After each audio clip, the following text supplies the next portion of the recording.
This channel does not promote any violent, harmful, or illegal activities. All content provided by this channel is meant for an educational purpose only.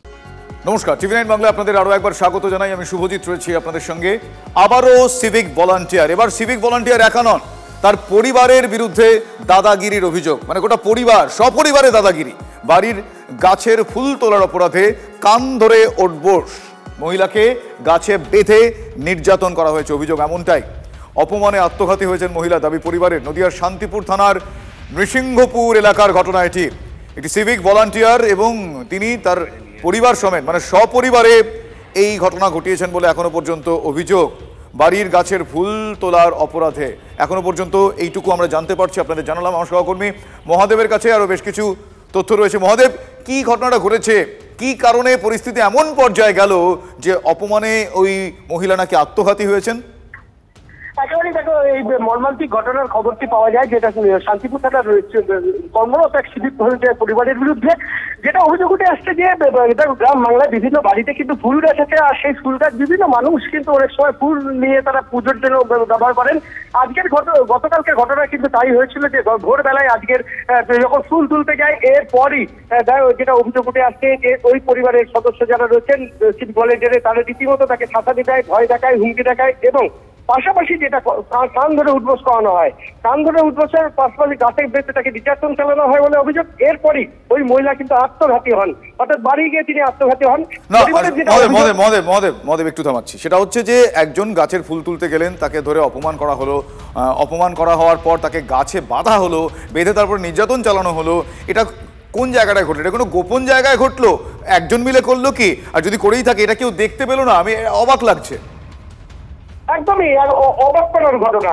তার কারণ দেখা এমন একটা ঘটনা ঘটেছে যেখানে পরিবারের অন্যান্য সদস্যরা রয়েছে এবং ওই পরিবারের তো অনেক সদস্য রয়েছে এবং পাশাপাশি বাড়ি রয়েছে। তারই মধ্যে ওই মহিলার উপর যে অত্যাচার চালানো হয়েছে, নির্যাতন চালানো হয়েছে এবং তাকে একজন বয়স্ক মহিলা তাকে কান ধরে উঠবোস করানো, এটা যেমন একটা অমানবিক বিষয়, তেমনই থেকে গাছে বেঁধে মারধর করার মতো অভিযোগ উঠছে এবং গাছে বেঁধে রেখে তার উপর নির্যাতন চালানো হচ্ছে। মহাদেব, যেই পরিবারের দিকে অভিযোগের আঙুল উঠেছে, যারা করেছেন তারা কারা? মানে এই যে সিভিক ভলান্টিয়ারের পরিবার বলা হচ্ছে, কে এই সিভিক ভলান্টিয়ার? এই ঘটনায় তার ভূমিকা কি?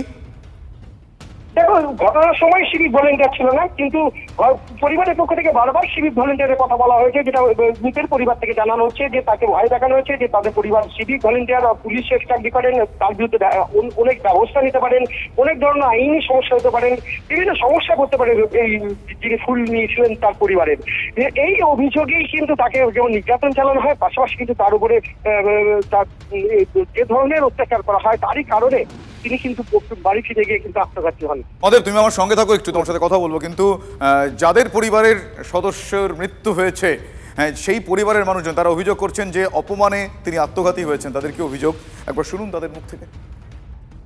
ফুল তুলতে গিয়ে ওরকম ধরে বেঁধে আমার মাকে ধরে বেঁধেছিল, কান ধরিয়েছিল, প্লাস বেঁধে রেখেছিল। আমাদের বাড়িতে অঙ্গনারী একটা স্কুল হয়, ওনাদের সামনে গিয়ে কান অনেক কথা বলেছে, অনেক টর্চারিং করেছে আমার মাকে। রাত্রিবেলা গিয়ে আমার মাকে বলছে তুই অনেক কিছু টর্চারিং করেছে। আবার আমার ভাই ঠেকাতে গিয়ে ফেলে দিয়েছে, বলছে তোরা কি জানিস আমরা কে? আমরা হচ্ছে পুলিশ, তোদের জেলে ভরতে পারি, অনেক কিছু বলেছে। যেহেতু অসীম মিলন করাতে হচ্ছে সিভিক পুলিশের কাজ করে, তাই বারবার বলছে তোরা কি জানিস আমরা কি করতে পারি তোদের নামে। প্রচুর রাত 11:30টার সময় টর্চারিং করেছে। তারপর আজকে সকালবেলা দেখছি আমার মা ওরকম ঝুলিয়ে আছে, হয় আমার মাকে ওরাই কিছু করেছে। অভিযোগ করছেন আপনি? হ্যাঁ। আমার সঙ্গে এই মুহূর্তে টেলিফোন লাইনে রয়েছেন বিজেপি নেতা সজল ঘোষ। সজলবাবু, চিপসের প্যাকেট একটি বাচ্চা পেয়ে সে খাচ্ছিল, তাকে কান ধরে ওঠবোস করানো হলো, তারপর এক মহিলাকে গাছে বেঁধে নির্যাতন করা হলো, ফুল তোলাকে কেন্দ্র করে তার অপমানে আত্মঘাতী হলেন। উভয় এই দুটো ঘটনাতে একটা কমন ফ্যাক্টর হচ্ছে ভয় দেখানো, যে জানিস আমি কে, জানিস আমরা কে, সিভিক ভলান্টিয়ার, আমরা পুলিশ। কি বলবেন, পুলিশ এই পর্যায়ে পৌঁছেছে? আপনার যেটা আপনি বললেন চিপসের প্যাকেট, সেটা আপনি অর্ধেকটা বলতে ভুলে গেছেন হয়তো। সেটা হচ্ছে চিপসের প্যাকেটের পর বাচ্চাটাকে অপমানে শুধু আত্মহত্যা করেছে তা নয়, এখন যদি অভিযোগ না তুলে নেওয়া হয় তাহলে ওই মেয়েটা, ওর বাড়িতে আরেকটি যে মেয়ে আছে তাকে আর একদমই আমরা সেই খবর সবার আগে দর্শকদের জানিয়েছিলাম, আপনার সাথে কথাও হয়েছিল। আপনি ভাবুন, যদি সিভিক পুলিশের এত রোয়াব হয় তাহলে আসল পুলিশের রোয়াব কত? আবার এই আসল পুলিশ যাদের পা চাটে সেই অনুব্রতদের রোয়াব কত না, পুলিশ তো এই ঘটনাগুলো আটকাবে, সেক্ষেত্রে পুলিশ এই ঘটনাগুলো কোনো না কোনো ভাবে জড়িয়ে পড়ছে। না, পুলিশ আটকাবে কি? পুলিশ তো নিজেই চুরি কেসে, ডাকাতি কেসে, ছিনতাই কেসে, রেপ কেসে পুলিশ গ্রেপ্তার হচ্ছে। এদেরকে পিটিয়ে মারা উচিত, যদি এটা আমার কথাটা বলা হয়তো উচিত নয়, কিন্তু ভেবে দেখেছেন একটা বাড়ির বউকে যদি কেউ কান ধরে উঠবোস করায়, মাকে যদি কান ধরে উঠবোস করায়, সে মাটা আত্মহত্যা করবে না তো কি করবে? এটা কোন আইনে বলে? একেবারে আইন নিয়ে প্রশ্ন উঠছে সজল বাবু, আমি আপনার সঙ্গে এক্ষেত্রে অন্ততপক্ষে একমত। নদিয়ার শান্তিপুর থানা নৃসিংহপুর এলাকার ঘটনা এখনো পর্যন্ত অভিযোগের স্তরে রয়েছে। অপমানে আত্মঘাতী হয়েছেন বলে সেই পরিবারের তরফ থেকে জানানো হচ্ছে, এবং পাশে একটি বাড়িতে ফুল তুলতে গিয়েছিলেন এই মহিলা। তখন সে বাড়ির লোকজন এসে তাকে প্রথমে কান ধরে উঠবোস করান এবং তারপর তাকে গাছে বেঁধে রেখে নাকি নির্যাতন করা। আমার সহকর্মী মহাদেব আমার সঙ্গে রয়েছে। মহাদেব, এখনো পর্যন্ত এই ঘটনার পর যদিও পুলিশের নাম করে রোয়াব দেখিয়ে ঘটনা ঘটানো হয়েছে, ঘটনা ঘটে যাওয়ার পর পুলিশের কি ভূমিকা? এখনো পর্যন্ত পুলিশ মৃতদেহ উদ্ধার করেছে এবং ময়নাতদন্তে পাঠানোর ব্যবস্থা করছে, যদিও তাদের পরিবারের অভিযোগের ভিত্তিতে তদন্ত শুরু করা হচ্ছে। এখনো পর্যন্ত সিভিক ভলেন্টিয়ার বিরুদ্ধে যে কোনো ব্যবস্থা গ্রহণ বা তেমন কিছু কিন্তু এখনো জানা যায়নি। তবে তাদের পরিবারের পক্ষ থেকে যেটা অভিযোগ করা হচ্ছে যে এই সিভিক ভলেন্টিয়ারের পরিবার কিন্তু তাদের যেভাবে তার মাকে বা তাদের পরিবারের সদস্যকে যেভাবে অত্যাচার করেছেন একটা ফুল তোলাকে কেন্দ্র করে, তাতে তিনি আত্মঘাতী হয়েছেন, অপমানে তিনি আত্মঘাতী হয়েছেন। বেশ, তুমি অনেকটাই বললে, তাও আরো একবার জিজ্ঞেস করি, অভিযোগ দায়ের হয়েছে এখনো পর্যন্ত এই ঘটনায়? দেখো, পরিবারের পক্ষ থেকে লিখিত অভিযোগ দায়ের করা হচ্ছে, প্রক্রিয়ার কাজ চলছে এবং প্রক্রিয়ার পরে কিন্তু মূলত বলা যায় যে প্রাথমিক পর্যায়ে যেটা পুলিশের কাছে জানানো হয়েছিল মৌখিকভাবে, তারই ভিত্তিতে পুলিশ কিন্তু তদন্ত শুরু করেছে। বেশ, পুলিশ তদন্ত শুরু করেছে। অনেক ধন্যবাদ তোমাকে। আমি এই মুহূর্তে প্রাক্তন পুলিশ কর্তা অরিন্দম আচার্যের সঙ্গে কথা বলবো। অরিন্দম বাবু, একটার পরে এই ঘটনা, এবং শুধু তাই নয়, এই ঘটনায় আমি সিভিক ভলান্টিয়ারের লোক, আমার পরিবারের অমুক, সে পুলিশে কাজ করে, ভয় দেখিয়ে যে পুলিশ এই ঘটনা আটকাবে, অরিন্দমবাবু লজ্জাজনকভাবে বলতে হচ্ছে সেই পুলিশের প্রভাবে এই ঘটনা ঘটছে। কি প্রতিকার, কোন পর্যায়ে এই ঘটনার বিহিত হতে পারে আপনার কি মনে হয়? আপনার অভিজ্ঞতা কি বলে? বিগত দিনে পাঁশকুড়া থেকে বিভিন্ন জায়গায় সিভিক পুলিশের দৌরাত্ম্য যা আমরা দেখে আসছি, বিশেষ করে আরজিকর ইস্যুর পরে সুপ্রিম কোর্টের নির্দেশের পরেও রাজ্য সরকার 19 জন সিভিক পুলিশের বিরুদ্ধে বিভাগীয় তদন্ত বসিয়ে দেওয়ার নানা রকম দেখেছি। ইনস্পাইট অফ দিস, তার পরবর্তীকালে আপনি ধারাবাহিক যদি দেখেন, তারা কিন্তু আজকে রেকটিফাই হচ্ছে না। আমি আপনাকে একদম 100% শিওর হয়ে বলছি, এই যে সিভিক পুলিশ যে ঘটনা করেছে, এই কিন্তু রাজনৈতিক কোন সিভিক পুলিশ এক্ষেত্রে ঘটনাটি ঘটায়নি। তার পরিবারের লোকজন, আমার বাড়িতে একজন সিভিক পুলিশ রয়েছে, সেইভাবে এই মহিলার উপর নির্যাতন করেন বলে ওই মহিলার পরিবার, যিনি আত্মঘাতী হয়েছেন, অভিযোগ করছেন।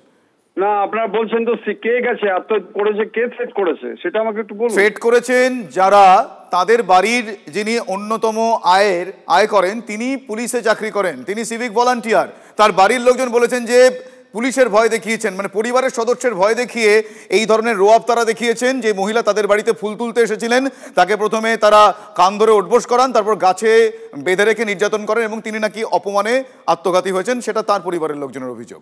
যাক, আমি ভুল শুনেছি, কিন্তু তবু আমি বলি যে এই ধরনের সাহসটা তারা পাচ্ছে কি করে? আপনি দেখুন, এই তো নদিয়া, এই তো তমান্নার ঘটনা, এর আগে আপনি দেখুন একের পর এক ঘটনাগুলো, যে কত রকম ঘটনা পুলিশ তদন্ত করছে। আমি এই জন্যই বলি যে তদন্ত যদি ঠিক হতো, দোষী ব্যক্তির বিরুদ্ধে যদি আজকে ঠিক মতো নির্ধারিত করে তাদের শাস্তির ব্যবস্থা করতে এত সাহস পায়, তদন্তটা কিন্তু আমি বলবো যে এই যে কলেজে যে তদন্তটা হচ্ছে, এই রকম তদন্ত যদি সব ক্ষেত্রে হতো, তাহলে কিন্তু আপনার আমার এই আজকে মানসিক যে আমরা চিন্তা করি, আমাদের যে এই চিন্তাটা পথে ঘাটে মানুষের মধ্যে যে আজকে বিক্ষোভ সৃষ্টি হচ্ছে, যেখানে যাবেন আপনি দেখুন, যে আলোচনা করুন, এটা কিন্তু হতো না। কিন্তু তদন্তের নামে আজকে যে কোনো মানুষ একটা প্রহসন হচ্ছে, প্রহসন 100 টাইমস বলছি, প্রহসন। মথাবাড়ি থেকে, মুর্শিদাবাদ থেকে বিভিন্ন জায়গায় দেখবেন কত কেস হচ্ছে, কত অ্যারেস্ট হচ্ছে। আজকে যদি প্রপারলি যদি আজকে তদন্ত হতো এবং কালপিটদের অ্যারেস্ট করে যদি কনভিকশন দেওয়ার ব্যবস্থা করতো দীর্ঘদিন ধরে সন্দেশখালী থেকে, তাহলে এই সাহস পাত না। অত্যন্ত গুরুত্বপূর্ণ একটা বিষয় আপনি উল্লেখ করলেন, অভিযোগ আকারে উল্লেখ করলেন। অবসরপ্রাপ্ত পুলিশ কর্তা অরিন্দম আচার্যের সঙ্গে কথা বলছিলাম, তিনি বললেন যে তদন্ত যেটা হচ্ছে, তদন্তের নামে নাকি প্রহসন হচ্ছে। তার কারণ তদন্ত সেই অর্থে হলে এই ঘটনার পর একটার পর এক যদি গ্রেফতারির ঘটনা ঘটতো, তাহলে বোধহয় এই ঘটনাগুলো আটকানো যেত। সেখানে কোথাও গলদ রয়ে গিয়েছে বলে অবসরপ্রাপ্ত পুলিশ কর্তারা মনে করছেন। ঝামেলা করেছিল রাতে 11:12টার দিকে এসে তারপর ঝামেলা করে ওনারা তো আমার মাকে ওনারা গলা ধরে দিয়েছে, নাহলে উনি এরকম আত্মহত্যা করতে পারেন।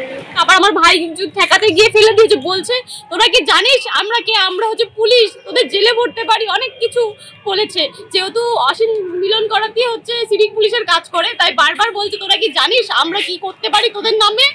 প্রচুর রাত 11:30টার সময় টর্চারিং করেছে। পাশের বাড়ি নাকি ফুল টুল তুলতে গিয়েছিল, সেখানে অপমান করেছে, যে কামদের উদ্বোস করেছে মনে হয়, তার জন্য এই পরিস্থিতিটা হয়েছে।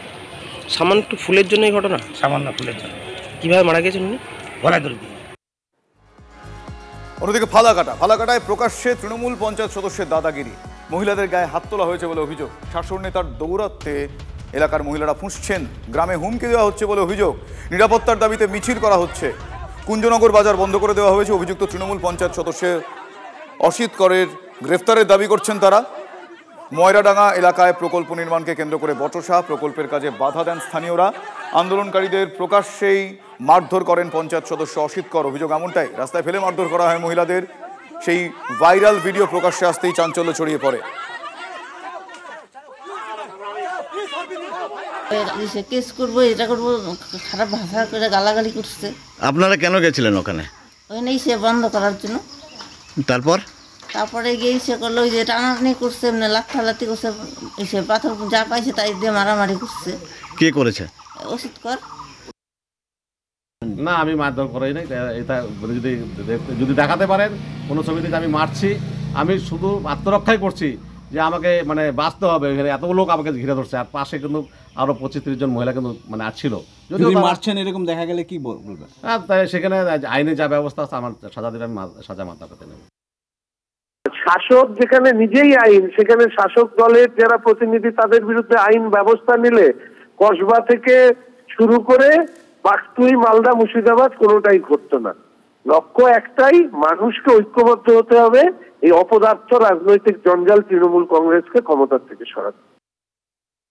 কি হয়েছে ফালাকাটার ঘটনা আমি দেখিনি, আর আমার কাছে এখনো খবর হয়নি, কিন্তু আমি খবরের কাগজ খুলে যেটা দেখলাম আজকে সকালে, আপনি বলছেন যে শুভেন্দু অধিকারী পোস্ট করেছে, তা শুভেন্দু অধিকারীকে পাশাপাশি আর একটা পোস্ট করতে বলুন, যে উত্তরপ্রদেশে যোগী রাজ্যে যেখানে একদম নাকি রাম রাজত্ব চলছে, সেই রাম রাজত্বে একজন পুলিশ একজন দলিত নাবালিকাকে তুলে নিয়ে গিয়ে ধর্ষণ করেছে, সেটা প্রত্যেকটা সংবাদপত্রে এসছে।